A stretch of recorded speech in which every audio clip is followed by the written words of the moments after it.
Gara-gara aku gendut dan tak cantik lagi, suamiku tega ceraikanku.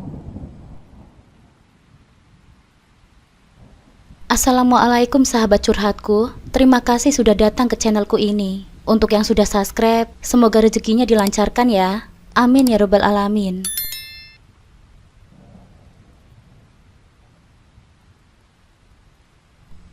Sudah 2 bulan terakhir ini, ada yang terasa berbeda dari Mas Azam. Sejak awal pernikahan, ia selalu menjadi sosok yang hangat, perhatian, dan penuh cinta. Setiap malam sebelum tidur, pelukan hangat dirinya selalu menjadi pengantar tidurku yang paling menenangkan. Namun belakangan ini, hal itu mulai pudar. Suamiku sering pulang larut malam. Wajahnya nampak lelah, bahkan mungkin lesu. Tidak ada lagi senyuman kecil saat ia masuk ke dalam rumah, atau sapaan lembut yang biasa ia berikan. Hanya keheningan yang menyambutku setiap kali pintu terbuka. Setiap malam, bukannya langsung ke kamar untuk tidur bersamaku seperti biasanya, dia malah menuju sofa di depan televisi. Sekilas ia terlihat seperti hendak menonton sesuatu, tapi dalam waktu singkat, dia tertidur dengan remote televisi yang masih tergenggam. Pemandangan ini berulang kali terjadi, dan aku mulai merasa ada sesuatu yang tidak beres. "Kenapa?" bisikku dalam hati. Setiap kali melihat punggungnya yang terbaring kaku di sofa, aku berusaha menahan perasaan gelisah yang semakin hari semakin mengusai pikiranku. Apakah ada sesuatu yang ia sembunyikan dariku? Apa yang membuatnya berubah sejauh ini? Aku mencoba mencari jawabannya. Namun setiap kali aku ingin bertanya, lidahku terasa keluh. Seolah ada dinding yang tak terlihat yang mulai tumbuh di antara kami. Pernah suatu malam, aku memberanikan diri untuk mendekatinya yang sudah tertidur di sofa. Aku duduk perlahan di sampingnya, menatap wajahnya yang dulu selalu memberikan kedamaian. Tetapi sekarang, wajah itu nampak asing. Kerutan di dahinya seakan menahan beban yang tak pernah ia ceritakan kepadaku. Aku mengulurkan tangannya, ingin membelai rambutnya. Namun tiba-tiba dia bergerak dan mengeliat. Ia terbangun, memandangku dengan tatapan kosong sejenak. Lalu dengan cepat ia bangkit dan menuju kamar mandi tanpa sepatah kata pun. Malam-malam setelahnya, dia semakin sering menghindar. Aku bisa merasakan jarak yang semakin lebar di antara kami. Tidak hanya secara fisik, tetapi juga emosional. Kamar tidur yang dulu menjadi tempat kami berbagi cerita, kini hanya menjadi ruangan sunyi. Ia lebih memilih menghabiskan malam di sofa. Sementara aku terbaring sendirian, bertanya-tanya apa yang telah terjadi dengan pernikahan kami. Bukan hanya kebiasaannya tidur di sofa yang berubah, tetapi juga kebiasaan lainnya. Mas Azam tak lagi menanyakan kabarku ketika pulang bekerja, atau bahkan bertanya tentang perkembangan Naura, anak kami yang masih balita. Kehangatan yang dulu ada saat kami makan bersama perlahan telah sirna. Sekarang, dia hanya makan seadanya dan dengan cepat berlalu kembali ke sofa atau langsung tidur setelah pulang larut malam. Aku mulai merindukan momen-momen kecil yang dulu terasa begitu berharga. Tawa kami saat membicarakan hal-hal remeh, kebiasaan memesan makanan tengah malam, saat kami sama-sama terjaga, atau sekedar duduk bersama di halaman rumah, menatap langit malam. Kini semua itu tinggal kenangan yang terasa jauh. Pikiranku terus berkecamuk. Mungkinkah dia punya masalah di kantornya? Atau mungkin dia sedang stres. Tapi mengapa dia tidak pernah cerita apa-apa kepadaku? Aku merasa seperti orang asing dalam hidupnya. Padahal dulu kami selalu berbicara tentang apapun, tanpa ada yang disembunyikan. Aku mencoba mencari alasan yang masuk akal. Mungkin Mas Azam hanya lelah dengan pekerjaannya sebagai supervisor. Tanggung jawabnya yang besar mungkin membuatnya tertekan.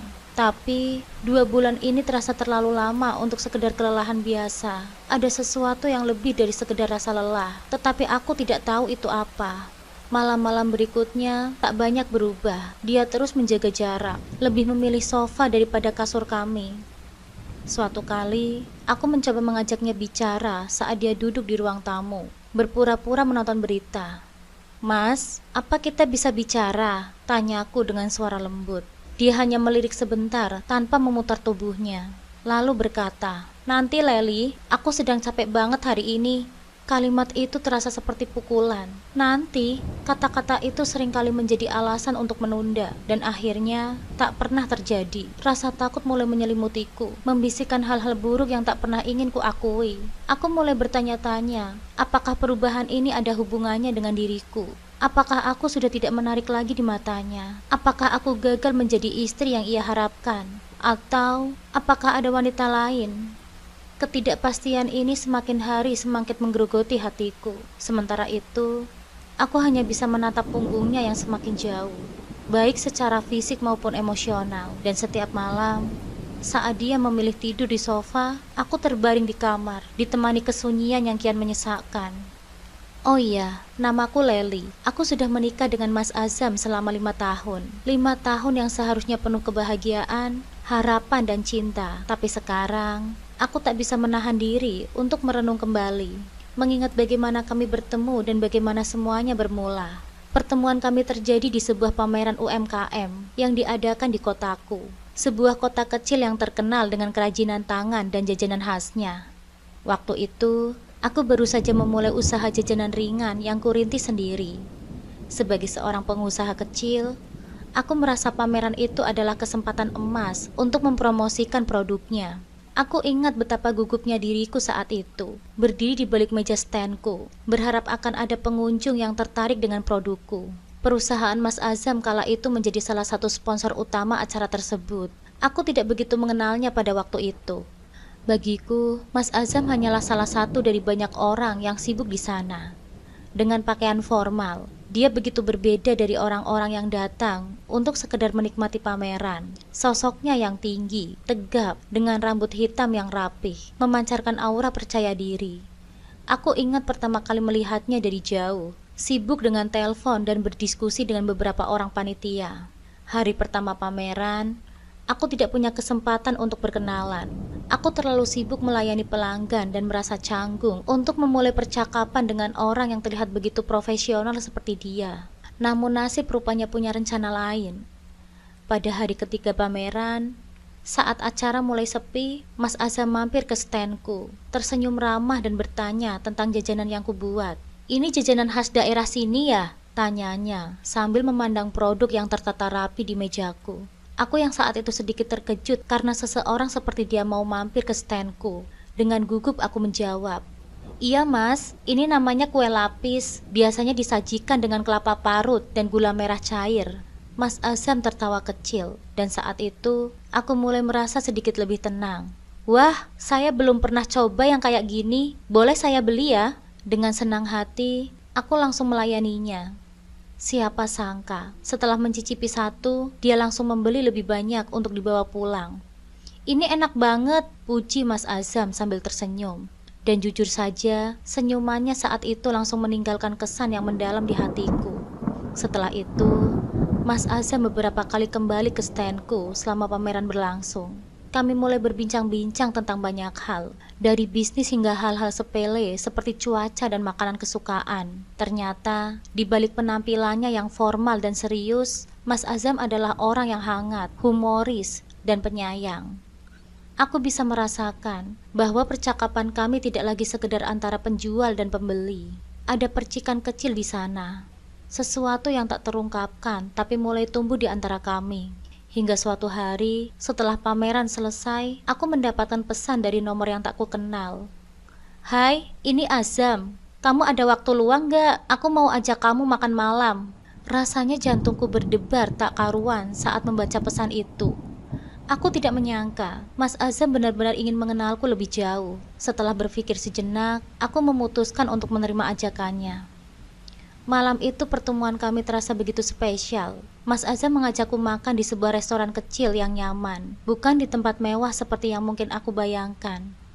Dia nampak begitu santai dan tak terbebani dengan pekerjaannya. Kami berbincang lebih banyak, dari cerita masa kecil, keluarga, hingga impian kami masing-masing. Aku merasa semakin dekat dengannya, dan hatiku mulai terikat. Perasaanku semakin kuat setiap kali dia tersenyum atau melontarkan candaan yang membuatku tertawa. Tak butuh waktu lama hingga hubungan kami berkembang. Dalam waktu 6 bulan sejak pertemuan pertama di pameran, Mas Azam mengajak keluarganya untuk datang melamarku. Semuanya terjadi begitu cepat, seperti mimpi yang menjadi kenyataan. Pernikahan kami diselenggarakan dengan nuansa desa yang indah dan hikmat. Aku ingat betapa bahagianya diriku saat berjalan di pelaminan, berdampingan dengan pria yang kupikir akan selalu mencintaiku dan menjaga komitmen ini selamanya. Setelah pernikahan, kami segera memulai hidup mandiri dengan mengontrak rumah kecil di pinggiran kota. Aku mulai belajar bagaimana menjadi istri yang baik, memasak makanan kesukaan Mas Azam, dan mengatur keuangan rumah tangga. Sementara itu, Mas Azam tetap bekerja sebagai supervisor di kantornya, membawa kebanggaan dan harapan untuk masa depan kami bersama. Awal pernikahan kami begitu indah. Setiap hari terasa seperti petualangan baru, penuh kebahagiaan yang sederhana. Aku tak pernah meragukan cinta Mas Azam. Dia selalu memberiku perhatian, bahkan dalam hal-hal kecil, seperti menanyakan kabarku di tengah-tengah hari kerjanya yang sibuk, atau membawakan makanan favoritku saat pulang kerja. Saat aku hamil, Mas Azam terlihat begitu bahagia. Dia selalu memastikan aku baik-baik saja, memberiku perhatian lebih dari biasanya. Setiap kali dia pulang dari kerja, senyum lebar di wajahnya, seakan-akan dunia terasa lebih indah. Dia sering membelikan makanan yang katanya baik untuk janin, atau tiba-tiba membawaku berjalan-jalan untuk menghirup udara segar. Rasanya seperti mimpi, hidup bersama seseorang yang begitu peduli pada setiap detik kehamilanku. Ada rasa nyaman dan tenang saat kami berdua menanti kehadiran buah hati kami. Namun setelah Naura, nama putri pertama kami lahir, segalanya perlahan berubah. Aku ingat hari ketika Naura pertama kali menghirup udara di dunia. Mas Azam terlihat begitu gembira di ruang bersalin, memandang putri kecil kami dengan mata berbinar. Dia memegang tangan kecil Naura dengan lembut, seakan-akan dunia baru saja memberinya hadiah terbesar. Aku bisa melihat betapa bangganya dia sebagai seorang ayah. Dalam beberapa minggu pertama, setelah kelahiran Naura, dia tetap sama, penyayang, penuh perhatian, dan selalu ingin membantu. Bahkan di tengah malam, ketika Naura menangis, Mas Azam seringkali bangun lebih dulu daripada aku, menenangkan bayi mungil kami. Namun seiring berjalannya waktu, setelah euforia kelahiran Naura mereda, aku mulai merasakan perubahan. Mas Azam tidak lagi seantusias dulu. Perhatian yang pernah melimpah padaku perlahan menghilang, digantikan dengan kesibukan pekerjaan dan jarak yang semakin terasa. Dia mulai lebih sering keluar malam, pulang larut malam, dan aku mulai bertanya-tanya, apa yang salah? Sejak hamil, berat badanku naik drastis. Aku tahu itu adalah hal yang wajar dalam proses melahirkan, tapi tubuhku berubah jauh dari apa yang dulu. Aku tidak bisa langsung kembali ke ukuran semula. Meskipun aku sudah berusaha berolahraga setiap pagi, tubuhku tetap lebih besar dari sebelumnya, dan ini perlahan-lahan mempengaruhi kepercayaan diriku. Aku tak bisa mengenakan pakaian lamaku, dan seringkali menatap cermin dengan perasaan tak nyaman. Rasanya aku tidak lagi mengenali diriku sendiri. Mas Azam, yang dulu begitu memujiku, kini mulai berubah. Dia tak lagi memujiku seperti dulu. Sebaliknya, dia mulai mengeluhkan penampilanku. Pada awalnya, keluhannya terasa ringan. Dia mungkin berkata dengan nada bercanda, "Kapan kamu mau diet lagi, sayang?" Tapi semakin lama, candaan itu terasa menyakitkan. Kata-kata yang tadinya terdengar seperti nasihat mulai berubah menjadi kritikan tajam. "Kenapa kamu gak jaga badanmu, Leli? Aku dulu menikah denganmu karena kamu itu cantik, tapi sekarang, lihat dirimu," katanya suatu malam, dengan nada yang membuat hatiku terasa hancur. Aku mencoba menjelaskan kepadanya, berusaha membuatnya mengerti bahwa perubahan tubuhku ini adalah akibat dari kehamilan dan melahirkan. Tapi sepertinya semua kata-kataku jatuh di telinga yang tak mau mendengar. Dia tidak peduli. Baginya, aku sudah tidak menarik lagi. Setiap kali aku mencoba membicarakan hal ini, dia selalu memotong ucapanku, menuduhku tak peduli dengan penampilanku sendiri. "Semua ibu juga hamil dan melahirkan, tapi mereka bisa menjaga tubuhnya. Kenapa kamu tidak bisa?" ujarnya dengan nada menghina yang menusuk. Kata-katanya begitu tajam, dan semakin lama semakin sering terlontar. Tidak ada lagi canda atau perhatian manis yang dulu selalu kubanggakan. Yang ada hanyalah kritikan dan pandangan penuh kecewa dari pria yang dulu selalu kupuja. Aku mulai merasa sangat tidak percaya diri. Setiap hari, aku berusaha lebih keras untuk menurunkan berat badanku. Aku mengikuti kelas senam pagi, menjaga pola makan, bahkan mencoba berbagai metode diet yang dianjurkan oleh teman-temanku. Tapi meski semua usahaku, tubuhku tidak kunjung kembali ke ukuran sebelum hamil. Seolah-olah tubuhku menolak untuk kembali ke bentuk lamanya. Dan setiap hari aku semakin merasa gagal. Setiap kali kami keluar bersama, aku mulai merasakan perubahan lain. Dulu Mas Azam selalu menggandeng tanganku saat berjalan. Kini dia lebih sering berjalan di depanku. Seakan-akan aku bukan lagi seseorang yang ingin ia banggakan. Ketika kami berada di tempat umum, dia tidak lagi terlihat senang berada di sisiku. Bahkan saat membawa Naura di kereta bayi, dia lebih memilih berjalan cepat di depan, meninggalkan aku yang berjalan perlahan di belakangnya. Rasanya begitu sakit. Aku tahu tubuhku tidak lagi seperti dulu, tapi bukankah cinta yang seharusnya menerima setiap perubahan, setiap fase yang datang dalam kehidupan? Aku hanya bisa berharap Mas Azam bisa mengerti bahwa melahirkan Naura bukanlah sesuatu yang mudah. Tubuhku telah melakukan sesuatu yang luar biasa, memberikan kehidupan baru. Tapi sepertinya bagi Mas Azam, yang luar biasa itu sudah tak lagi berarti ketika tubuhku tak sesuai dengan ekspektasinya. Semakin hari, hinaan dan kritikan darinya semakin sering terdengar. Setiap kali dia mengomentari tubuhku, aku hanya bisa diam. Setiap kata-katanya seakan menambah beban yang sudah berat ini. Aku merasa terperangkap dalam tubuh yang tak kuinginkan. Dan lebih parahnya lagi, terperangkap dalam pernikahan yang dulu begitu indah, tapi sekarang terasa rapuh. Aku merindukan sosok Mas Azam yang dulu, sosok yang selalu tersenyum hangat padaku, yang selalu memujaku tanpa melihat kekuranganku. Tapi sekarang, sosok itu terasa hilang, digantikan oleh seseorang yang hanya melihat kekuranganku dan mengabaikan semua yang pernah kami miliki bersama. Dan aku hanya bisa bertanya-tanya dalam hatiku, apakah cinta kami bisa bertahan melewati semua ini? Suatu hari, sebuah desas-desus mulai tersebar di lingkungan kantorku dan juga di antara tetangga-tetangga kami. Rumor yang menghantam hatiku seperti badai, bahwa Mas Azam, suamiku yang selama ini kuanggap sebagai pria baik dan setia, telah mulai bermain api dengan anak buahnya di kantor. Mereka bilang, wanita itu muda, cantik, dan penuh semangat. Segala hal yang aku merasa sudah tidak lagi aku miliki. Ada bisikan yang mengatakan bahwa Mas Azam telah menjanjikan untuk menikahi salah satu dari mereka. Pada awalnya, aku mencoba menyangkal, hatiku tidak mau menerima kenyataan itu. Aku menutup telinga, berharap semua itu hanya omong kosong belaka. Tapi hari demi hari, keraguan itu semakin sulit aku abaikan. Mas Azam semakin sering pulang larut malam, semakin dingin, semakin jauh. Aku mulai mengamati sikapnya lebih dekat, memperhatikan setiap perubahan kecil yang terjadi. Aku memperhatikan bagaimana dia semakin sering membawa ponselnya kemana-mana. Bahkan saat kami sedang duduk bersama di ruang tamu. Saat tidur, dia menempatkan ponselnya di bawah bantal, jauh dari jangkauanku. Semua hal ini membuat perutku terasa mual. Namun aku masih mencoba meyakinkan diriku sendiri bahwa mungkin aku hanya terlalu paranoid. Namun hari itu tiba, hari di mana semua kecurigaanku menjadi kenyataan. Saat itu Mas Azam meninggalkan ponselnya di meja dapur ketika dia terburu-buru pergi untuk mandi. Kesempatan yang jarang terjadi, dan entah dari mana ada dorongan yang begitu kuat untuk memeriksa ponsel itu. Tangan-tanganku bergetar saat menyentuh layarnya, tapi ada rasa penasaran yang begitu besar. Perasaan bahwa aku harus tahu kebenarannya. Dan benar saja, kebenaran itulah yang aku temukan. Pesan-pesan itu ada di sana, jelas dan menyakitkan.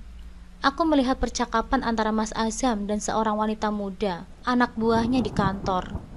Pesan-pesan manis, penuh pujian yang dulu selalu ditunjukkan kepadaku, kini telah berpindah. Mataku semakin membelalak ketika melihat foto-foto mereka. Ada foto dirinya sedang menggenggam tangan wanita itu. Ada foto dirinya sedang menggenggam tangan wanita itu dengan penuh keintiman. Ada foto lainnya. Mereka berdua sedang duduk berdekatan. Wajah-wajah mereka sangat dekat, seolah dunia hanya milik mereka berdua. Saat itu, jantungku terasa berhenti. Duniaku runtuh dalam sekejap. Segala hal yang dulu kuanggap nyata dan kokoh, kini tiba-tiba terasa rapuh dan palsu. Seolah ada sesuatu yang terlepas dari dalam diriku. Aku terdiam, merenung, berusaha mengendalikan rasa sakit yang mendesak. Tapi air mata tak dapat lagi kubendung. Hatiku hancur berkeping-keping. Aku tahu, aku tak bisa lagi menyangkal kenyataan ini. Mas Azam memang berselingkuh. Aku duduk di dapur, memandangi ponselnya, menunggu dia selesai mandi. Aku berusaha menenangkan diriku, meski ribuan perasaan bergeluk di dalam dadaku. Marah, kecewa, hancur, dan terhianati. Ketika dia akhirnya keluar dari kamar mandi, aku langsung menatapnya dengan penuh kepedihan. Dia tertegun, seolah merasakan ada sesuatu yang salah. "Mas, ada yang ingin aku tanyakan," ucapku dengan suara bergetar, meskipun aku berusaha keras menahan emosi. "Siapa wanita ini, Mas?" Aku menunjukkan foto itu. Mas Azam terdiam sejenak.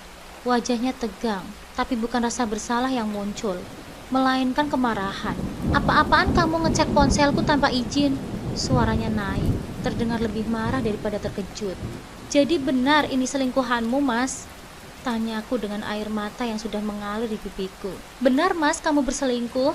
Alih-alih mengelak atau meminta maaf, Mas Azam justru meledak dalam kemarahan yang tak pernah kulihat sebelumnya.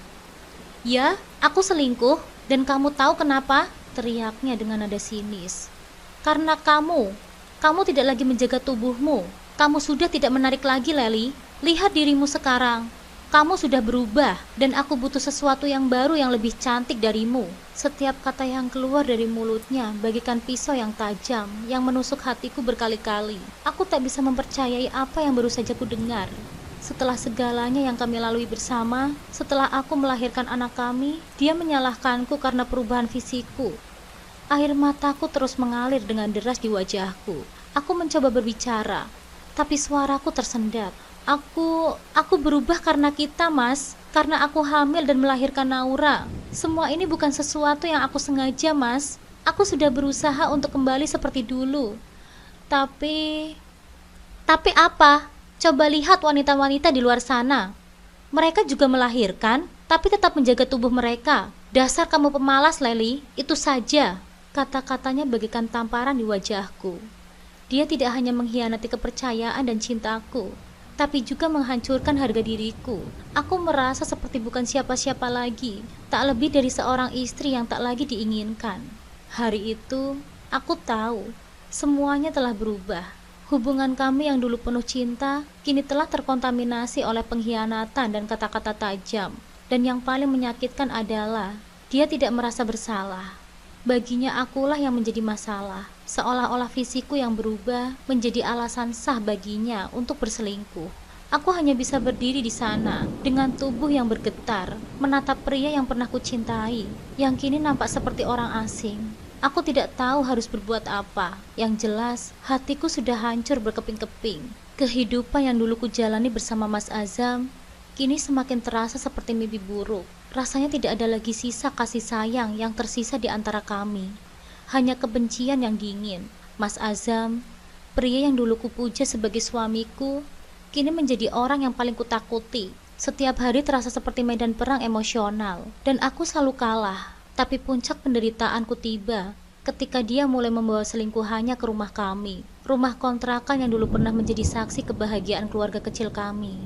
Wanita itu bernama Vika, dengan penampilan yang selalu rapi dan cantik, seolah ingin menunjukkan padaku bahwa dia adalah sosok ideal yang diinginkan oleh Mas Azam. Kehadirannya di rumah kami adalah penghinaan yang paling besar dalam hidupku.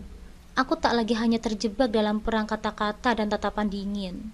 Kini aku harus menyaksikan suamiku bermesraan dengan wanita lain di depan mataku sendiri.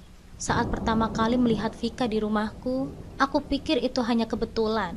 Tapi kemudian, dia datang lagi. Kali ini, dia tidak hanya sekedar bertamu. Dia membawa koper, seolah mengisyaratkan bahwa kehadirannya di rumah kami lebih dari sekedar sementara.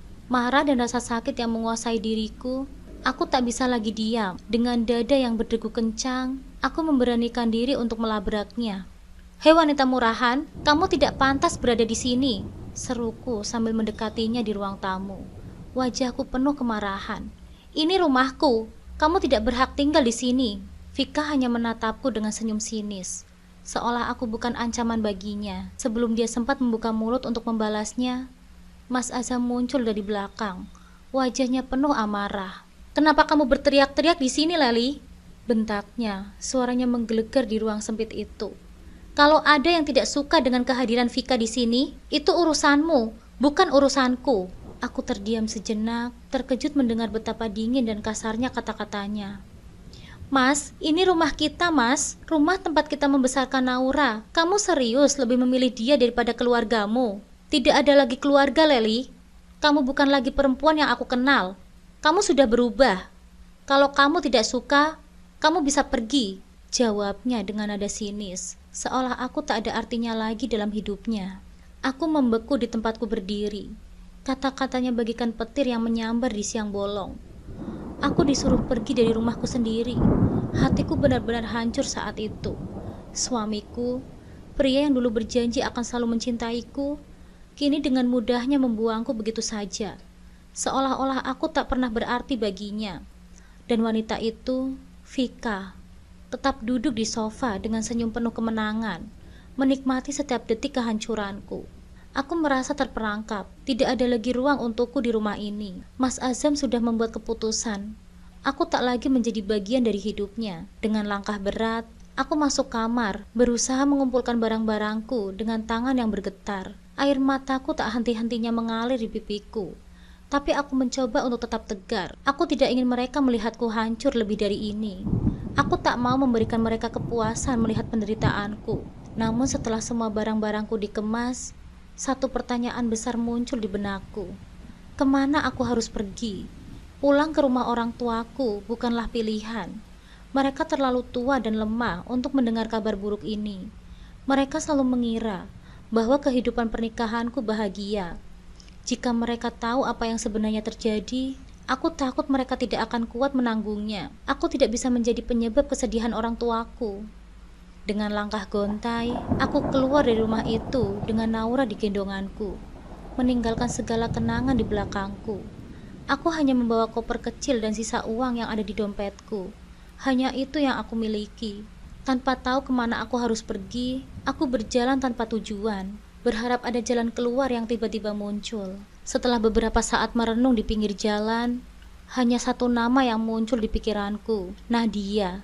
Dia sahabatku sejak SMA, dan meskipun kami jarang bertemu sejak aku menikah, aku tahu Nadia adalah orang yang bisa kuandalkan. Aku memutuskan untuk menghubunginya. Dengan suara yang bergetar, aku menceritakan sedikit tentang apa yang telah terjadi, dan tanpa ragu, Nadia menyuruhku datang ke rumahnya. Ketika aku tiba di rumah Nadia, dia membukakan pintu dengan senyum hangat. Tanpa bertanya lebih lanjut, dia langsung memelukku dengan erat, seolah tahu bahwa aku membutuhkan pelukan itu lebih dari apapun saat ini. Di pelukannya, aku merasa sejenak lega, meskipun hatiku masih penuh dengan luka. "Kamu bisa tinggal di sini selama yang kamu butuhkan, Leli," kata Nadia dengan suara lembut. "Jangan khawatir tentang apapun, aku ada di sini untukmu." Aku hanya bisa tersenyum lemah, merasa bersyukur memiliki teman sepertinya. Meskipun demikian, kesedihan masih menghantuiku. Aku merasa terbuang dari hidupku sendiri, tak lagi memiliki tempat yang kusebut rumah. Tapi setidaknya di rumah Nadia, aku menemukan sedikit rasa aman di tengah badai yang sedang melanda hidupku. Aku tahu bahwa perjalanan ini belum berakhir. Pertanyaan tentang masa depanku terus berputar di pikiranku. Tapi untuk saat ini, aku hanya bisa fokus bertahan satu hari demi satu hari. Setelah berbulan-bulan terpuruk dalam kesedihan dan kebingungan, aku sadar bahwa hidupku tidak bisa terus berjalan seperti ini. Aku harus bangkit. Meskipun hatiku masih terluka, aku tahu aku tidak bisa menggantungkan kebahagiaanku kepada orang lain, terutama pada seseorang yang telah mengkhianatiku. Maka dengan tekad yang kuat, aku memutuskan untuk memulai segala dari awal. Aku ingat bahwa aku memiliki keahlian dalam membuat jajanan. Dulu ketika aku masih tinggal di rumah orang tuaku, aku sering membuat jajanan ringan yang banyak disukai orang. Aku mulai berpikir, mungkin ini saatnya memanfaatkan kemampuan itu untuk membangun kembali hidupku. Dengan modal seadanya dan dukungan dari Nadia, aku memberanikan diri untuk membuka usaha kecil-kecilan, menjual jajanan di rumah. Pada awalnya tidak mudah. Aku berjuang keras untuk menarik perhatian pelanggan. Namun perlahan tapi pasti, usahaku mulai menunjukkan perkembangan. Berkat bantuan Nadia yang selalu ada di sisiku, membantuku mempromosikan usahaku, serta saran dari beberapa teman yang peduli padaku. Usahaku mulai dikenal, permintaan semakin meningkat, dan aku merasa semakin percaya diri bahwa aku bisa melewati masa-masa sulit ini. Kerja keras yang aku lakukan tidak hanya berbuah pada perkembangan bisnis, tapi juga berdampak pada diriku sendiri. Sedikit demi sedikit, aku mulai mengembalikan rasa percaya diriku. Aku juga berusaha menjaga diriku lebih baik. Meskipun berat badanku belum kembali seperti semula setelah melahirkan, aku mulai menerima diriku apa adanya. Aku mulai berdandan, membeli pakaian yang sesuai dengan tubuhku sekarang. Dan ternyata, aku masih bisa terlihat cantik meski dalam bentuk yang berbeda. Bahkan banyak yang bilang, aku terlihat lebih menarik dengan penampilan baruku. Aku sering mendengar orang mengatakan bahwa aku adalah wanita yang gemoy, yang cantik. Pujian-pujian itu mungkin terdengar sepele bagi orang lain, tapi bagiku, aku pernah kehilangan kepercayaan diriku. Itu seperti angin segar yang memberikan harapan baru. Kemajuan dalam bisnis membuatku semakin bersemangat. Dengan bantuan Nadia, aku mengikuti pameran UMKM di kota. Ini adalah kesempatan besar untuk memperluas usahaku ke pasar yang lebih luas. Saat itu, pameran yang kami hadiri benar-benar besar. Dihadiri oleh banyak pengusaha kecil dan besar. Aku penuh harap bahwa ini akan menjadi batu loncatan untuk mencapai kesuksesan yang lebih besar lagi. Namun di tengah keramaian pameran, tiba-tiba aku melihat sosok yang sangat familiar, Mas Azam. Hatiku berdebar, campuran antara rasa kaget dan penasaran. Bagaimana mungkin kami bertemu lagi di tempat seperti ini? Namun kali ini, pemandangan yang kulihat jauh berbeda dari bayanganku tentang dirinya. Mas Azam bukan lagi pria yang gagah dengan jas necis yang dulu ku kenal. Dia sekarang nampak sangat berbeda. Pakaian seragam cleaning service yang dikenakannya nampak kusam. Wajahnya kurus dan rambutnya berantakan seperti orang yang sudah lama tidak merawat diri. Sungguh pemandangan yang membuatku tersentak. Ternyata setelah dipecat dari kantornya akibat kasus korupsi, dia tidak lagi bekerja sebagai supervisor. Vika, wanita yang pernah menjadi selingkuhannya, telah meninggalkannya begitu saja setelah mengetahui kesulitannya. Wajahnya penuh dengan penyesalan saat dia melihatku dari kejauhan. Tatapannya mengatakan segala penyesalan, rasa malu dan kesedihan. Aku bisa melihat bahwa karma telah mengejarnya, bahwa kehidupan yang dia pilih dengan penuh keserakahan kini telah menghancurkannya. Dia mendekatiku dengan langkah pelan. Suaranya bergetar ketika dia memanggil namaku. Leli, bisakah kita bicara sebentar? Aku menatapnya tanpa berkata apa-apa. Di dalam hatiku, perasaan campur aduk. Ada rasa sakit, ada sedikit simpati. Tapi lebih dari itu, ada kebanggaan bahwa aku telah melampaui semua ini. Aku tidak lagi perempuan yang dulu bergantung padanya untuk kebahagiaan. Aku kini kuat, mandiri, dan berhasil membangun kehidupanku sendiri. Maafkan aku, Leli, katanya dengan suara serak. Aku menyesal. Aku salah besar. Aku tidak seharusnya melakukan semua itu kepadamu. Bisakah kamu menerima aku kembali? Kalimat itu membuatku tersentak. Dulu, mungkin aku akan mempertimbangkan permintaannya.